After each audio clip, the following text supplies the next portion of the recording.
வயநாட்டில் மீட்பு பணியில் ஈடுபடுவோருக்கு உணவு வழங்க தன்னார்வலர்களுக்கு தடை விதிக்கப்பட்டுள்ளது. சிலருக்கு உணவு ஒவ்வாமை ஏற்பட்டதால் கேரள அரசே உணவு சமைத்து வழங்கும் பணியில் ஈடுபட்டிருக்கிறது. இது தொடர்பாக அங்கிருக்கும் நமது செய்தியாளர் பாலவெற்றிவேல் வழங்கிய கூடுதல் தகவல்களை பார்க்கலாம். வயநாடு மாவட்டத்தில் மீட்பு பணியில் ஈடுபடும் வீரர்களுக்கு சமைத்து தர தனியார் தன்னார்வலர்களுக்கு தடை விதிக்கப்பட்டுள்ள நிலையில வயநாடு மாவட்ட நிர்வாகம் சார்பாக மேப்பாடியில் உள்ள பாலிடெக்னிக் கல்லூரியில் மிகப்பெரிய அளவில் உணவு தயாரிக்கும் பணி நடைபெற்று வருகிறது. குறிப்பாக இன்று காலை மட்டும் 4000க்கும் மேற்பட்ட பொட்டலங்கள் அனுப்பப்பட்டுள்ளன. சப்பாத்தி, புரோட்டா, உப்மா, பிரெட், பிஸ்கட் போன்றவை இங்கிருந்து வழங்கப்படுகிறது.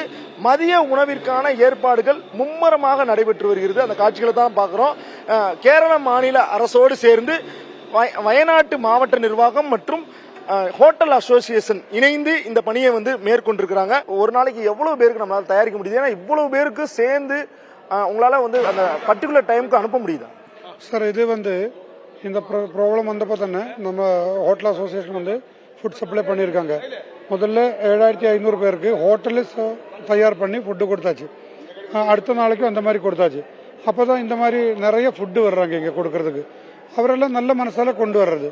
ஆனால் அவங்க கொண்டு வந்த ஃபுட்டு ராவிலே பேக் பண்ணி வந்த ஃபுட்டு போலும் ஈவினிங் ஆகும் கிடைக்கிறதுக்கு. இந்த வரைக்கும் சாப்பிட்றதுக்கு கொஞ்சம் டைம் ஆகும். அதனால ஒரு லைவ் கிச்சன் ஓப்பன் பண்ணுறதுக்கு ஹோட்டல் அசோசியேஷன் தயாரானதுன்னு சொல்லியிருக்காங்க. அதனால food safety department, police department, revenue வகுப்பு, அதுபோல் கலெக்டர் உட்படையுள்ள டீமு ஹோட்டல் அசோசியேஷனுமே பேசியாச்சு. நம்ம இங்கே பண்ணுறதுக்கு நம்ம தயார்னு சொல்லியிருக்காங்க. அதனால நம்ம லைவ் கிச்சன் பண்ணலாம். ஆனால் இந்த போலி நமக்கு விட்டு கொடுத்துருச்சுன்னா அங்கே பண்ணுறது நமக்கு பிரச்சனை இல்லை சொல்லியிருக்காங்க. அப்படி தான் சொல்லியிருக்காங்க. அதனால நம்ம காலையில் ஒரு 5 o'clock பிரேக்ஃபாஸ்ட் கொடுத்துடுவாங்க. ஆனால் 6 o'clock அங்கே மேலே ஏறி போனால் அவரெல்லாம் மேலே போயிடுவாங்க. அவருக்கு காலையில் ஃபுட்டு கிடைக்கலனாலும் ரொம்ப கஷ்டம் ஆகிடும். அப்புறம் பின்ன மேலே போக முடியாது. அதனால ஏறி போன ஃபோர்ஸுக்கு மார்னிங் சாப்பிட்றதுக்கும் ஆனால் மத்தியானம் வரைக்கும் உள்ள ஃபுட்டு அங்கே சேரணும். அதெல்லாம் தயார் பண்ணி 5 o'clock தான் இங்கெல்லாம் ரெடி பண்ணி 6 o'clock கண்ட்ரோல் ரூம்ல நம்ம கொண்டு போய் கொடுத்துருவாங்க. ரெவென்யூ வண்டி எடுத்துட்டு போவாங்க. அதுக்கு மேலே அவருக்கு போகும்போது எடுத்துட்டு போகிறதுக்கு அந்த மாதிரி பண்ணுறாங்க. அப்புறம் ஒரு 10 o'clock லஞ்சு தயாராகணும். 10 o'clock ஆனால் கூட ஒரு 1 o'clock மேலே ஆயிடுவாங்க. அப்போ 10 o'clock அவருக்கு அது கொடுக்கணும். ஆனால் காலையில் ஒரு 3000 பேர் 4000 பேர் சாப்பாடு கொடுக்குறாங்க. மத்தியானத்துக்கு நேரத்தெல்லாம் 5500 பேருக்கு சாப்பாடு கொடுத்துருக்காங்க. நைட்டு 3500 பேருக்கு சாப்பாடு கொடுத்துருக்காங்க. உணவு வீணாவதை தடுப்பதற்கும் அதே நேரத்தில் வீரர்களுக்கு தரமான உணவை கொடுப்பதை உறுதி செய்வதற்காகவும் இது போன்ற ஒரு லைவ் கிச்சன் செட்டப்பை இவங்க அமைச்சிருக்கிறாங்க.